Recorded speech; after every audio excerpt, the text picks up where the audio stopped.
40 লাখ মহিলাক আমি কেনেকৈ ব্যক্তিগতভাৱে টকা দিম যতে আমি যাও আমাক খুধে 10,000 টকাটো কেতিয়া পাম কিন্তু আমি আজিলৈকে মই 2001 চনত প্ৰথম মন্ত্ৰী হৈছিলো চাউতে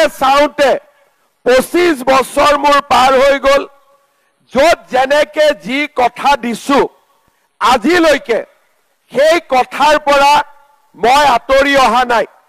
আমাৰ এমএলএ সকলেও মোক মাজতে খুদে যে দাদা আসনিটো হ'ব নে নাই মই কৈছো আসনিও হ'ব আৰু আসনিটো আগবাঢ়িও যাব আজি আমি সৌভাগ্যবান যে লাহে লাহে এই আসনিটোৰ টকা আমি 37টা বিধানসভাত বিতৰণ কৰিব পাৰিলো আজি 38 নম্বৰ শিশিৰ বৰগাঁও এই শিশিৰ বৰগাঁৱত 30,000তকৈ অধিক মহিলা উপকৃত হ'ব আজি প্ৰায় 30 কোটি টকা আমি আপোনালোকৰ মাজত বিতৰণ কৰিম কিন্তু আপোনালোকে বুজি পাব লাগিব যে এই টকাখিনি আমি কেনেকে খৰচ কৰিলে আগলৈ আসনিখনৰ জৰিয়তে আমি উপকৃত হৈ থাকিব পাৰিম আজি আমি আপোনালোকক 10,000 টকাৰ চেক দিম কোনে কোনে মোবাইল ফোন কিনিব হাত ডাঙক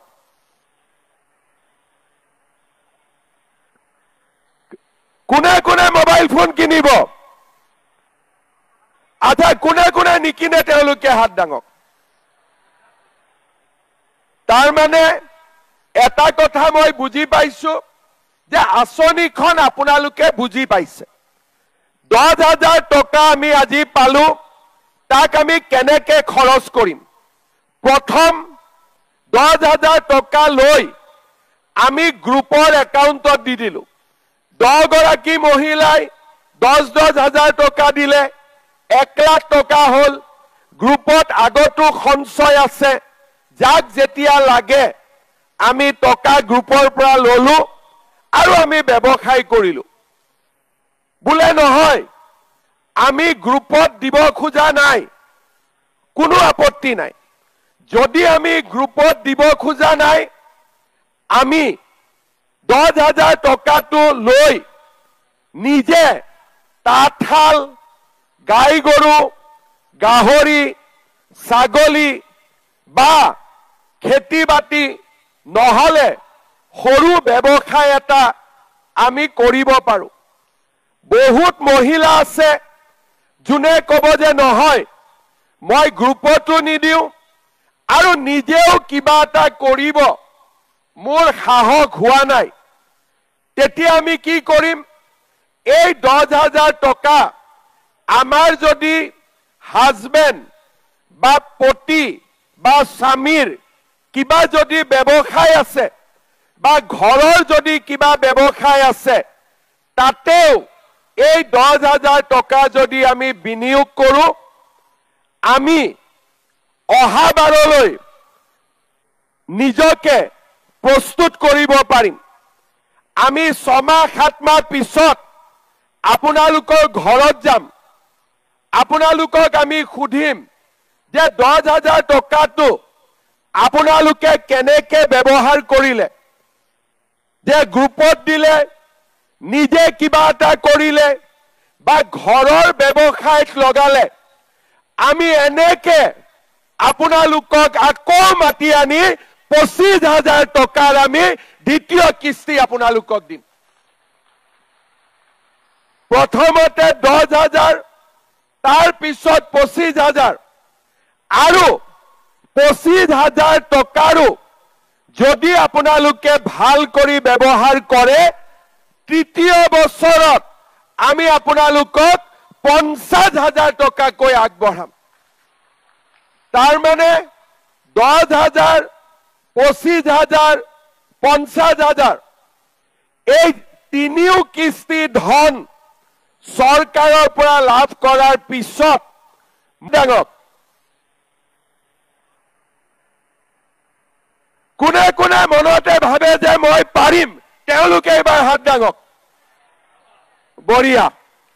তাৰ মানে আপোনালোকৰ মনত বিশ্বাস আছে যে চৰকাৰে আমাক সহায় কৰিলে আমি লাখপতি বাইদেউ হ'ব পাৰিম আৰু মই আপোনালোকক এটাই কথা কম অহাবাৰ যেতিয়া শিশিৰ বৰগাঁৱত আহিম চিলাপথাৰত আহিম এগৰাকীও মহিলা কমিব নালাগে সকলোৱে 25,000 টকাকৈ পাব লাগিব আপোনালোকে মাত্ৰ এই 10,000 টকা ভাল কৰি ব্যৱহাৰ কৰক আমি আপোনালোকক আগুৱাই লৈ গৈ থাকিম ভুৱন পেগুৱে আমাৰ বিধায়ক তেখেতে ভাষণত কৈছিলে যে কংগ্ৰেছৰ দিনত আমাক লুঙি দিছিলে ধুতি দিছিলে হুটা দিছিলে কম্বল দিছিলে আমি লুঙি আৰু ধুতি ৰাজনীতি নকৰো আমাৰ লক্ষ্য এটাই যাতে প্ৰতিটো পৰিয়াল আত্মনিৰ্ভৰ হ'ব পাৰে লাখপতি বাইদেউ ওলাব পাৰে ঘৰৰ ছোৱালীয়ে কলেজত পঢ়িব পাৰে লৰাই উদ্যোগ আদি স্থাপন কৰি চৰকাৰী চাকৰিৰে আমাৰ অসমখন ধুনীয়াকৈ সজাই পৰাই তুলিব পাৰে সেই কাৰণে আমাৰ চৰকাৰে লুঙি ধুতি কৰা নাই আমি অৰুণোদয় কৰিছো মহিলা উদ্যমিতা কৰিছো আমি নিযুত মইনা আঁচনি কৰিছো আৰু 1 টকাকৈ ঘোষ নোলোৱাকৈ আমি চৰকাৰী চাকৰি আমাৰ যুৱক যুৱতীসকলক দিছো শ্ৰদ্ধা ৰাইজ আপোনালোকে কেতিয়াবা ঘৰত হিচাপ কৰিব অৰুণোদয়ত এখন ঘৰত 1250 টকা পায় যেতিয়া মোদী ডাঙৰীয়াই এখন ঘৰত 20 কেজিকৈ বিনামূলীয়াকৈ চাউল দিয়ে বা 25 কেজি চাউল দিয়ে 800 টকা আমাৰ খৰচ বাচি যায় 1250 আৰু 800 টকা ঘৰত যদি কোনোবা বৃদ্ধ ব্যক্তি আছে বৃদ্ধ পেঞ্চনৰ নামত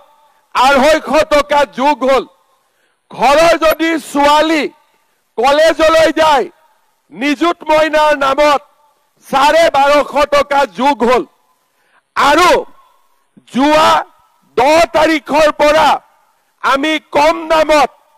দালি নিমখ আৰু চেনিও পাবৰ কাৰণে আৰম্ভ কৰিলো অহা 1 জানুৱাৰীৰ পৰা আপোনালোকে দালি নিমখ আৰু চেনি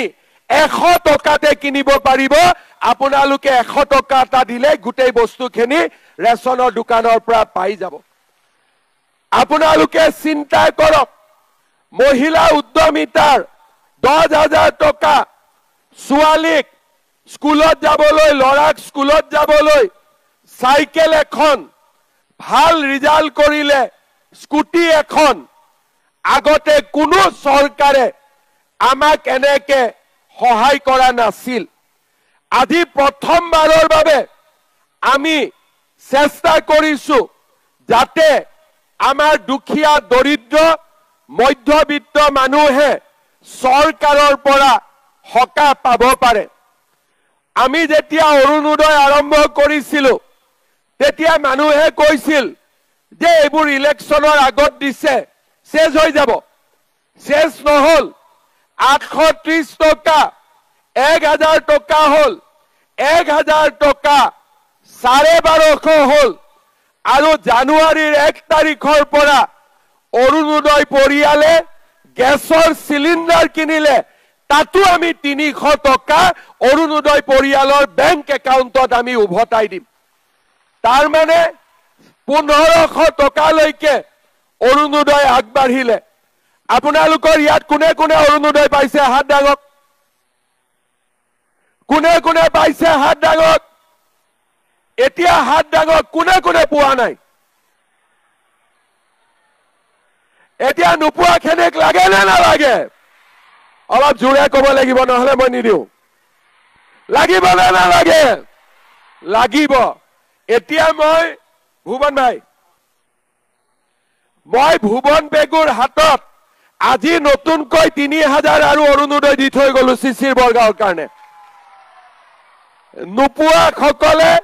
ভুৱন পেগুৰ লগত যোগাযোগ কৰক আৰু নোপোৱা 3000ক অৰুণোদয় দিম আৰু যদি বাকি ৰৈ যায় পিছত আকৌ বেছিকৈ দি থাকিম। হ'ব। কেইদিনমান আগতে মই অৰুণোদয় যে সবেই ভাল পাই মই গমে পোৱা নাছিলো। সেপ্টেম্বৰ মাহত অৰুণোদয় পোৱা নাই। মই মিটিং